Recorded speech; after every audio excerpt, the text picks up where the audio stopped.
സംവിധായകൻ നായകനായപ്പോൾ സംവിധായകനും നായകനും ഒരാൾ തന്നെ. അത്തരത്തിൽ ഒത്തിരി സിനിമകൾ റിലീസായിട്ടുണ്ടെങ്കിലും അത് ഹിറ്റാക്കുക എന്നത് ഒരു ടാസ്ക് തന്നെയാണ്. അത്തരത്തിൽ സംവിധായകൻ നായകനായി വന്ന് ബ്ലോക്ക് ബസ്റ്ററാക്കിയ 3 താരങ്ങൾ ആരൊക്കെയാണെന്ന് ഇന്നത്തെ വീഡിയോ. തേർഡ് പ്ലേസിൽ പ്രദീപ് രംഗനാഥൻ. ഷോർട്ട് ഫിലിംസിൽ നിന്ന് ആരംഭിച്ച് ഇന്ന് സിനിമ ഇൻഡസ്ട്രിയിൽ തന്റേതായ ഒരു സ്ഥാനം പിടിച്ചുപറ്റുകയും ആദ്യ സിനിമ തന്നെ സൂപ്പർ ഹിറ്റാക്കി മാറ്റുകയും ചെയ്തു. എന്നാൽ ലവ് ടുഡേ എന്ന സിനിമയ്ക്ക് ശേഷമാണ് പ്രദീപ് രംഗനാഥൻ എന്ന ഓളം നാട് മുഴുവൻ അലയടിച്ചു തുടങ്ങിയത്.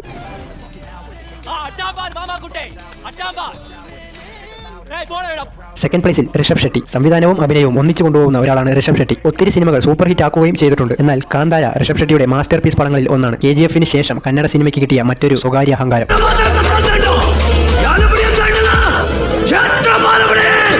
ഫസ്റ്റ് പ്ലേസിൽ ഉലകനായകൻ. സംവിധാനം ചെയ്ത സിനിമകളെല്ലാം ഒന്നിനൊന്ന് മികച്ചത്. വിരുമാണ്ടി, വിശ്വരൂപം എല്ലാം കമൽഹാസന്റെ ബ്ലോക്ക് ബസ്റ്ററുകൾ. എന്നാൽ ഇതിനെല്ലാം അപ്പുറം ജനങ്ങൾ ഇന്നും ഒന്നടങ്കം കാത്തിരിക്കുന്നത് വർഷങ്ങൾക്ക് മുമ്പ് ബഡ്ജറ്റ് ഇല്ല എന്ന കാരണത്താൽ നിന്നുപോയ മരുതനായകത്തിനായി. സാധ്യത വളരെ കുറവാണ് എന്നറിഞ്ഞിട്ടും കോടിക്കണക്കിന് ജനങ്ങളാണ് കാത്തിരിക്കുന്നത്.